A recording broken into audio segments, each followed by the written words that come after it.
Good afternoon, learners. I am Mrs. Sifo, the subject advisor of Economics Leisure Lipuzwa. We will be doing perfect market and imperfect market with you today. Good afternoon, grade 12s. I'm Ms. Meyer from Panorama Combined School in Jacobsdal, who will also assist you with perfect and imperfect markets.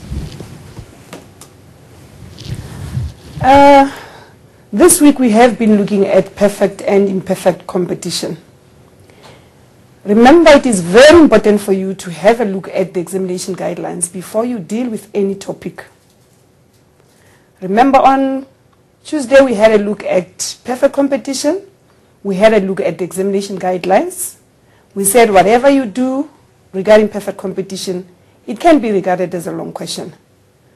Remember, again, it's very important for you to do the competition policies as one of the long questions. Today we'll be focusing on imperfect markets as well. I just want us to quickly have a look at the examination guidelines. We are going to deal with monopolies, which we started doing with Memeyer on Wednesday. You are going to have a look at the concept, the characteristics, revenue, short-term equilibrium, profit and loss, long-term profit and loss, comparison with perfect markets. And the one that is written in bold there, detailed discussion of monopolies. So it means that you must expect whatever you do as monopolies, you are going to get it in section C. I just want us to quickly go back to what you did in perfect competition. They say the detailed discussion, use cost and revenue curves to illustrate and explain the dynamics of markets. A comparison should be drawn between the individual businesses and industry. So it means that you must expect the graphs to be part of your long questions. The other part that is important in as far as imperfect markets is concerned, it's oligopolies. You just do a brief outline. It means that you are not going to get it as a long question. But again, you can get it as part of the long question. You are not going to get it for 30 marks. You are likely to get it for 10 marks as part of a long question, where you'll be expected to do a comparison between a monopoly and oligopoly or perfect competition with oligopolies. And you are also expected to know what is oligopolies, the characteristics, non-price competition, collusion, price and production levels, comparison with perfect markets, like I said before. Remember, in section B, you can get a situation when we are given a question based on the characteristics of oligopolies for 8 marks. Non-price competition for 8 marks. It has been part of the question papers in the previous years. Collusion for 8 marks. Price and production levels for 8 marks. And then we go down to 3.4. Remember, we are having a look at our examination guidelines. Monopolistic competition, a brief outline as well. So it means that you are not going to get it as the main part of the long question in section C. Should it happen that you get it in section C, you'll only be expected to discuss it for 10 marks, 8 marks. The characteristics for 8 marks, non-price competition for 8 marks in section B, collusion for 8 marks, price and production levels for 8 marks, comparison with perfect markets, where you are likely to get it in section C for 10 marks. What is a market structure? As you can clearly see, a market structure refers to how a market is organized. So the market structure is a concept which tells us how markets for products are different from each other, because their characteristics, as you know, for the perfect market is totally different from the imperfect market. So you should know the differences there. Then the economists have identified 4 main kinds of market structures, which is your perfect competition, and then the other three, which is part of your imperfect market, is your monopolistic competition, your oligopoly, and your monopoly. The market structures is important because firms behave differently according to the market structure. And this has an influence on us as the consumers. Right. Let's look at the table. As you know, sometimes they phrase the question where you have to draw a table. Then it must look like the table that you can see now. As you look at the headings, you will see there is the 4 different types of market structures: your perfect competition, monopolistic competition, oligopoly, and your monopoly. Just take note that sometimes they ask not all 4. So you have to read your questions very clearly as to know maybe 2 market structures, the perfect competition together with the monopolistic competition, or the perfect competition with the oligopoly, or the last one, perfect competition with a monopoly.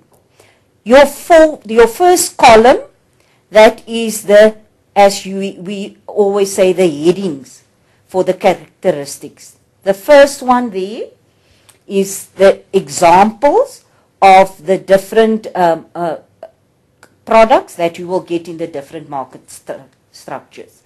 First, the perfect competition. An example of those markets is, for instance, your gold market as well as your oil market. Then for monopolistic competition, you have your fast food outlets, like for instance the cool drinks also that we are selling is part of the monopolistic competition. Oligopoly is petrol, and monopoly where there's only one seller. That an example there is Eskom. Right. The next characteristic is the number of businesses that is part of the different structures. In a perfect competition, there you will get many sellers. So there's enough that a single business cannot influence the market's price, because there are many sellers. The monopolistic competition, it's also, there are a very large number of firms or businesses, but the next characteristic will show you the difference between the perfect and the monopolistic competition, although both of them have the large number of firms. Oligopoly, there are only a few businesses that takes part in the market structure, and your monopoly, there is only one business, in other words, one seller. The third characteristic is about the nature of the product that the different market structures are selling to us as consumers. For the perfect market, all the products are the same, like for instance, or you can also call it is homogeneous. Homogeneous means it's the same kind. If you find in shop A the product, it will look exactly the same in shop B. But in your monopolistic competition, you will see the nature of the product is differentiated, which means there are different kinds of, for instance, there the example is cool drinks. So you will find different types of cool drinks in the different shops. With the oligopoly, the nature of the product can either be homogeneous or differentiated. So you can find both the same or different kinds. The monopoly, as we've indicated previously, there's only one business, one seller, so the product is unique. In other words, there's no other seller that are selling the same product, so there won't be any close substitutes. Right. Our next characteristic is the market entry. For perfect competition, it's completely free. And what does completely free means? It means that any seller can enter the market or even leave the market. Or us as consumers, you can decide the one time you want to buy a certain product, but the next month you decide not. So the next month you are leaving the market. So it's completely free. Monopolistic competition, it's the very same. It's also free. You can enter freely into the market. But for the oligopoly, you will see it is free to restricted. Why restricted? Because they want to keep the business, the number of businesses, they want to keep it a few. So it won't be very easy sometimes to enter that market. There will be maybe laws or even fees that are applicable there, which will make it difficult for other sellers to enter into the market. The monopoly, where there's one business, they will try to keep it one, so the entry is blocked. Right.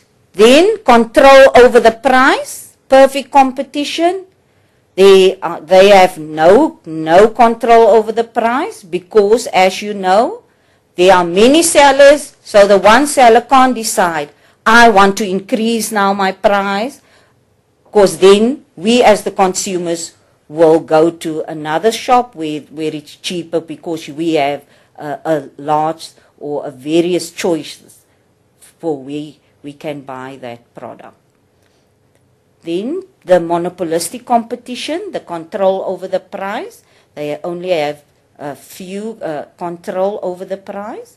Oligopoly, considerable, and which means they have more control over the price, but not as much as in the perfect competition, but less than with the monopoly. Monopoly, where there's only one firm, they have a considerable control over the price. Then after that, you will find information. Is the information available to the buyers and the sellers? With perfect competition, yes. They are completely available to everybody. Monopolistic, incomplete. Oligopoly, it's also incomplete. And the monopoly, we are aware of the prices, the product that are available, even the characteristics of those products. So the information is completely available. Then how does the demand curves for the different market structures looks like? The perfect competition, do you remember the horizontal line? The horizontal, the green one that I referred to the other day. So with the perfect competition, the demand curve is always from the left to the right, and it is a horizontal line. Where for the imperfect markets, you will see for all three, it is a downward sloping curve. In other words, it's from the top left goes down to the right side of your graph. So there you will get a negative sloping also. If we come to the long-term economic profit for perfect markets, you will see on the long term we have a normal profit. Monopolistic competition, there's also a normal profit. Oligopoly, it is positive as well for the monopoly. Then the seller market power. In other words, does the seller have a lot of power in the market? The perfect competition, no, because as we know, they are price takers. They have to adhere to the prices that all the other sellers are offering there. Then for the monopolistic competition, they have some power. The oligopoly with a few firms, they have a lot of power. And the monopoly, as they are only one, they have many power. And they are price, or the firm is a price maker. He can decide on the price. But keep in mind with the downsloping, if the price is too high, the demand will go down. And if the price is less, the demand will increase. How is the technical efficiency? In the perfect market, they are technical efficient.